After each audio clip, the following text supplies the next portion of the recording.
And we're joined now by the authors of the only bipartisan Dreamer proposal in the House.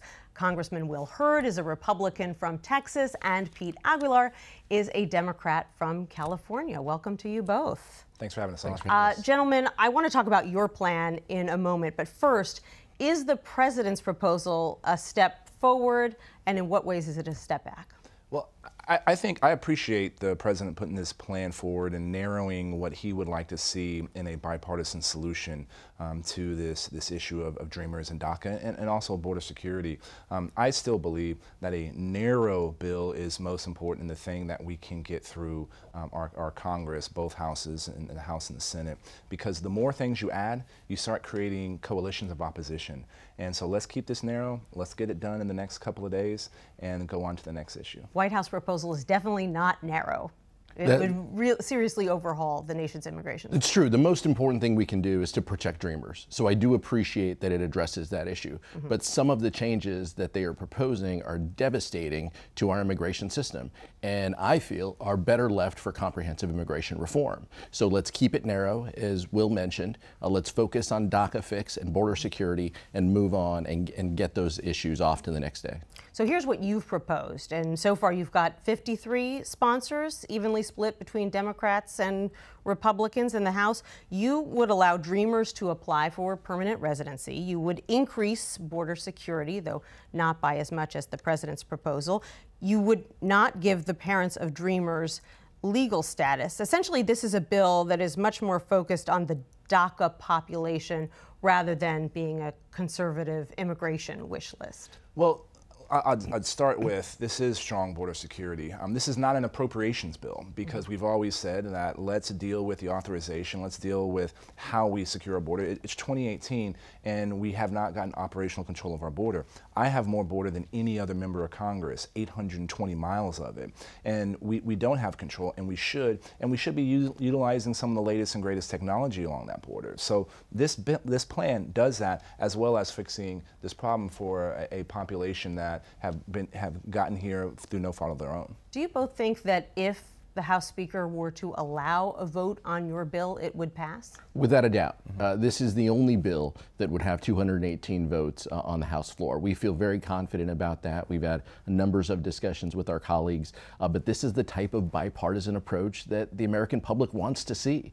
And it's important that if we're going to fix this DACA issue and add border security, this is the type of narrow focus that can get 218 votes and can get to the president's desk. But don't you think the fact that he has said nothing about it publicly, he's aware of it, is an indication of the political constraints that he faces? There are some conservatives who say that if he were to back something that doesn't get a majority of the majority, he'd lose his speakership. Well, but you're assuming that this can't get the majority of the majority, and I don't agree with that presumption. Also, the fact that the president has come out and said, let's make sure that there's a permanent legislative fix for 1.8 million kids, I think that also gives some credit to many of the proposals that we're forwarding in the USA Act.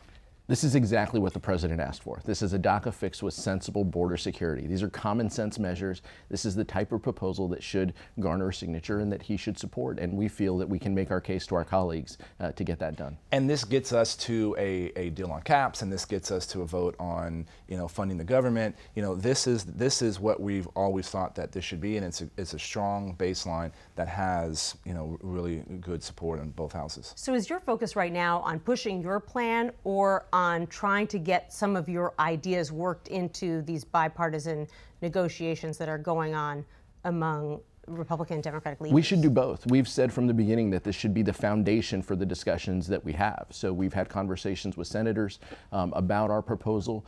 We hope that this becomes the base for what is being discussed. We're open to making some changes as long as it garners support in the Senate and gets to the president's desk. That's been our focus. That's what we've been working on for weeks behind the scenes, and we feel that we're making good progress. What happens if we get to March 5th and DACA is set to expire and there is no new legislation?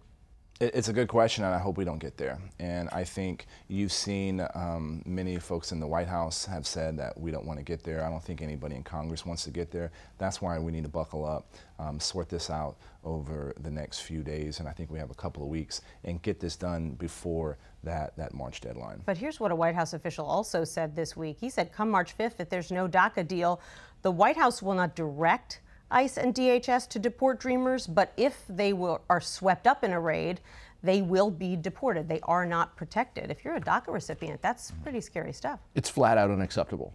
We can't have policies that deport Dreamers. We shouldn't stand for it. That's exactly why we're working so hard to get this done. But let's also keep in mind, 3 Homeland Security secretaries have told us in Congress that it's going to take time to write these policies and proposals once we have an agreement and a deal. So we need to get this done quickly. We need to offer the certainty that they're due for this Dreamer population to make sure that that situation does not happen. That's why we're working so hard, and that's why you see efforts in the House and the Senate in a bipartisan basis to get this done. Congressman Hurd, I want to ask you, because you're on the House Intelligence Committee, have you seen this memo that alleges that the FBI's Russia investigation is based on flawed sources and methods, implies that the investigation is biased, and what do you think of its validity? Well, I have seen the memo. I'm one of the people that voted to release the memo to the rest of our colleagues in the House so that they understand what we're looking at. For me, this is real clear. I spent almost a decade as an undercover officer in the CIA. I was the guy in the back alleys at 4 o'clock in the morning collecting intelligence on threats to our homeland. I've served shoulder to shoulder with the men and women in the FBI, and the rank and file folks are putting us and keeping us safe. What we have to make sure is that the political leadership of these organizations are crossing all the T's and dotting all the I's. Is this hurting their morale quickly? I don't know the answer to that, but I think what every rank and file member of the FBI wants to ensure is that everybody within that organization is following the law to its letter. Got it. Thank you so much, Congressman Hurd. Congressman Aguilar, thank you for changing your weekend plans to be with us. We really appreciate it. Thanks, Nancy. Thank you. And we'll be back in a moment.